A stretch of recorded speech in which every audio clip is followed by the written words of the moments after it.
বন্ধুরা, এই মাতলা নদী দিয়ে দেখুন গুড়জালি মাছ আনা হয়েছে ধরে। ওয়েট হচ্ছে 1 কেজি 120 গ্রাম। দেখুন এই যে মাছ, জ্যান্ত মাছ একদম। এখন এটাকে আড়তে নিয়ে যাওয়া হবে। এই যে আমার মা আর বাবা গেছিল, এই যে বাবা, এই যে মাছটা দেখুন।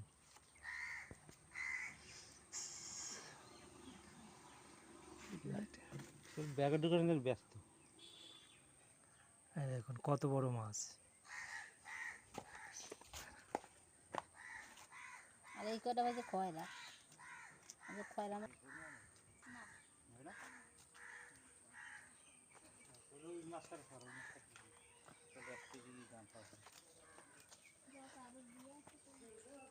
বাড়িতে কতগুলো ছাগল আছে দেখুন। এই যে বাবা দেখভাল করে ছাগল।